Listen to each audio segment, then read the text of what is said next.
Good morning बच्चों।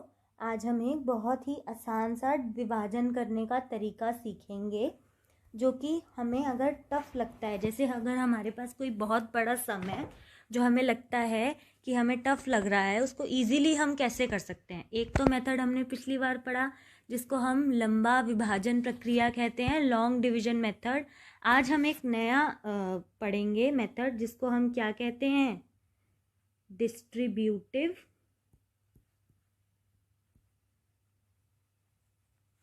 Property. ठीक है बेटा, डिस्ट्रीब्यूटिव प्रॉपर्टी का मतलब क्या हुआ कि चीज़ों को बांट देना।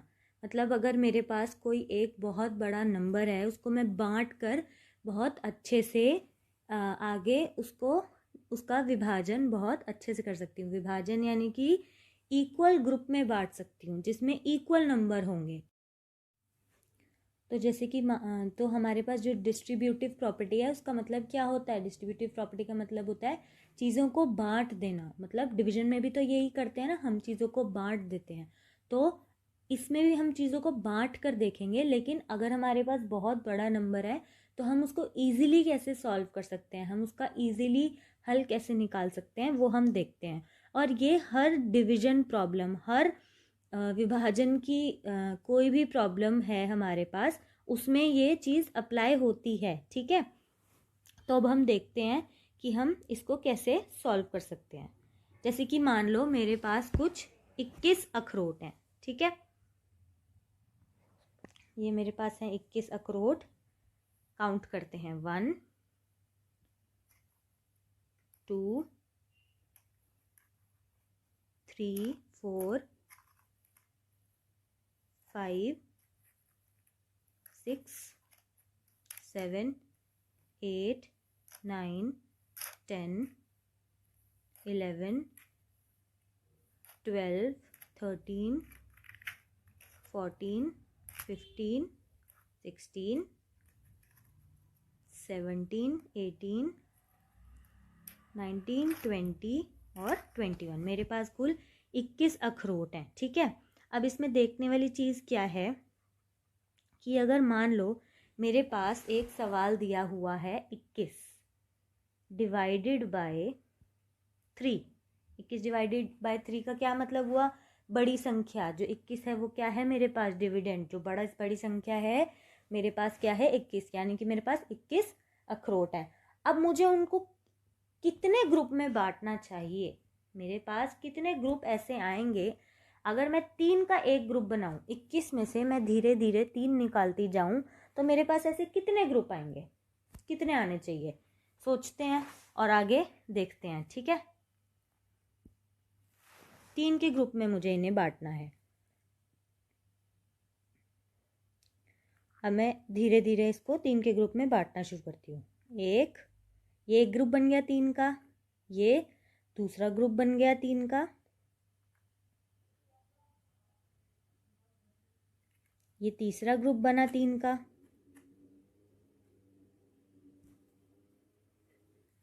ये चौथा ग्रुप बना, ये 5वां ग्रुप बना, ये 6ठा बना और ये 7वां बन गया। ठीक है, ये कितने हुए, 1 2 3 4 5 6 और 7। ठीक है, अब मेरे पास क्या था, मेरे पास था कि मैंने अभी सम लिया था 21, यानी कि मेरे पास 21 अखरोट हैं। उसको मैंने 3 के ग्रुप में बांटा, ये क्या हुआ डिविडेंड, ये क्या हुआ डिवाइज़र। तो मेरे पास कितने ग्रुप आए, मेरे पास आए 7 ग्रुप, यानी कि ये मेरा हो गया कोशेंट।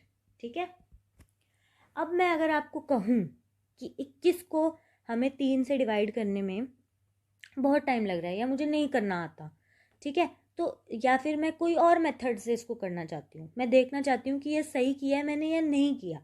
ठीक है, तो अब इसका एक दूसरा तरीका है। दूसरा तरीका क्या है, जिसको हम कहते हैं डिस्ट्रीब्यूटिव प्रॉपर्टी मेथड। ठीक है, डिस्ट्रीब्यूटिव प्रॉपर्टी का अर्थ क्या हुआ कि जैसे 21 है, ठीक है, अब 21 को मुझे ऐसे कोई 2 नंबर्स यानी कि 2 ऐसी संख्या चाहिए जिसका मैं जोड़ करूं तो 21 बन जाए। ठीक है, 21 बन जाए। अब जैसे कि मान लो मैं ले लेती हूँ 15 और 6, 15 और 6 को का जोड़ मैं करूँगी, ये जोड़ दिख रहा है ना प्लस का साइन, इसको मैं जोड़ करूँगी तो ये 21 बन जाएगा। लेकिन मुझे नंबर ऐसे चाहिए जो कि दोनों ही डिवाइज़र से डिवाइड हो सकते हो, ठीक है। मतलब 6 जो है 6 डिवाइडेड बाय 3 करूँ, यानी कि अगर मेरे पास 6 अखरोट हों, उसको मैं 3 के ग्रुप में बांटूँ तो वो इक्वली बटना चाहिए, कोई रिमाइंडर नहीं बचना चाहिए, ठीक है। और ऐसे ही मैं 15 लूँ तो 15 को अगर मैं 3 के पेयर में बांटूँ तो जो रिमाइंडर है वो रिमाइंडर नहीं बचना चाहिए। ये क्या है, ये रिमाइंडर, यहाँ पे क्वोशंट आता है लेकिन यहाँ पर मेरे पास क्वोशंट आएगा लेकिन रिमाइंडर नहीं आना चाहिए, जो बचा हुआ है कुछ भी नहीं बचना चाहिए, यानी कि दोनों ही नंबर 3 से डिविजिबल होने चाहिए, ठीक है। अब 15 भी डिविजिबल है और 6 भी डिविजिबल है, ठीक है। अब हम आगे देखते हैं। अब हम देखते हैं कि हम अगर इसको करेंगे, अखरोट के थ्रू ही करेंगे तो हम इसको कैसे कर सकते हैं, और देखते हैं कि आंसर तब भी 7 ही आता है, 7 ही ग्रुप बनेंगे या नहीं ग्रुप, या उससे कम या उससे ज़्यादा ग्रुप बनेंगे। चलो वो आगे देखते हैं।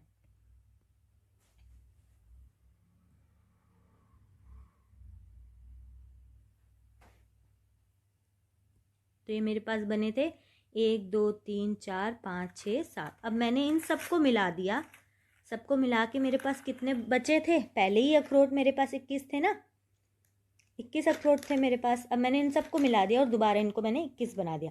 अब मैं इसमें से 15 अखरोट अलग कर लूँगी और 6 अखरोट अलग कर लूँगी, ठीक है। तो ये कितने बने, 4 8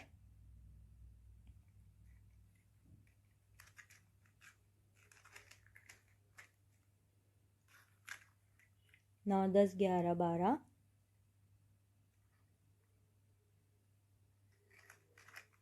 13 14 15, ठीक है। तो ये मेरे पास एक 15 का ग्रुप बना, यहाँ पर एक मेरे पास ये 15 का ग्रुप बना और ये 6 का ग्रुप बना, ठीक है। अब इन दोनों को मैं 3 से डिवाइड करूँगी। 3 से डिवाइड करने का मतलब क्या है, इनके मैं 3 अखरोट के एक ग्रुप बनाना शुरू करूँगी। मैंने 15 वाला लिया है, 15 वाला लिया है ना, तो देखो 3 का एक ग्रुप, 3 के 2 ग्रुप, 3 का दूसरा ग्रुप, ठीक है, 3 का तीसरा ग्रुप, 3 का चौथा ग्रुप और 3 का पांचवा ग्रुप, ठीक है। 15 को मैंने 3 से डिवाइड किया तो मेरे पास कितने ग्रुप बने, 1 2 3 4 और 5, ठीक है। मेरे पास 15 ग्रुप बने। मैं लिख लेती हूँ इसको। मैंने लिखा कि मेरे पास 15 अखरोट थे, उसको मैंने 3 के एक ग्रुप में डिवाइड किया। एक ग्रुप में हमने सीखा था ना विभाजन में क्या होता है कि एक ग्रुप बनता है लेकिन उसमें सब में सेम नंबर होता है। मतलब अगर मेरे 5 ग्रुप बने हैं तो पांचों ग्रुप में 3 3 ही थे, इक्वल नंबर थे, ठीक है। अब ये मैंने देखा कि मेरा क्या बन गया, 15 डिवाइडेड बाय 3, यानी कि मेरा आ गया 5, ठीक है। आगे देखते हैं। अब मेरे पास ये तो 15 अखरोट थे, अब ये जो 6 अखरोट बचे हैं इनके मैंने 2 ग्रुप बना दिए, 3 3 के, 1 और 2, ठीक है। अब इसको मैं लिख सकती हूँ ऐसे कि मेरे पास 6 था, 6 अखरोट थे डिवाइडेड बाय 3 था, मतलब मैंने 3 के ग्रुप बनाए थे, तो मेरे पास कितने ग्रुप बने थे, 2 ग्रुप बने थे, ठीक है। आगे देखते हैं। तो मेरे पास कितने बने, 1 2 3 4 5, ये तो 15 वाले बने, और ये 6 और 7 ये किसके बने, जो 6 वाला ग्रुप था, ठीक है। तो मेरे पास 7 ग्रुप आ गए। यानी कि इसका मतलब क्या हुआ, इसका मतलब हुआ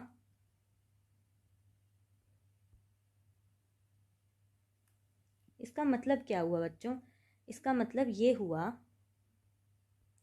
डिस्ट्रीब्यूटिव प्रॉपर्टी। यानी कि मैंने देखा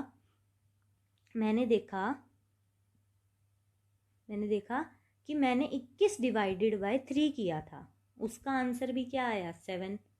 मैंने 21 को डिवाइड कर दिया 15 और 6 में, ठीक है। 21 को मैंने, मतलब मैं 15 और 6 को 6 का जोड़ करूँगी तो क्या आएगा, 21 ही तो आएगा ना, ठीक है। लेकिन मैंने 15 और 6 ऐसे कुछ टर्म्स लिए जो दोनों ही 3 से डिवाइड हो रहे थे। ठीक है, ये दोनों ही 3 से डिवाइड होने चाहिए। अब मैंने जब 15 का ग्रुप बनाया, 15 को मैंने 15 को 3 से डिवाइड किया तो क्या मेरे पास आया? 15 को डिवाइड किया था तो मेरे पास आया था 5। ठीक है, 6 को डिवाइड किया था तो क्या आया था? 3 से डिवाइड किया तो आया 2। ठीक है, अब मैं 5 और 2 को प्लस कर दूंगी। यहाँ मैंने प्लस का साइन लगा रखा है ना, मतलब मैं इन दोनों का जोड़ कर दूंगी। 5 और 2 कितना होता है? 5 और 2 होता है 7। अब यहाँ देखो, ये भी 7 है, ये भी 7 है। इसका मतलब क्या हुआ कि हम पहले भी सही कर रहे थे और हम इसको डिस्ट्रीब्यूट करके भी सही ही कर रहे हैं। ठीक है, अब ये तो बहुत छोटी एक संख्या थी 21। अगर हमारे पास बहुत कोई बड़ी संख्या हो तो हम इसी तरीके का इस्तेमाल करके उसको बहुत ही आसानी से सॉल्व कर सकते हैं। जैसे कि मैं आपको एक एग्जाम्पल देती हूँ।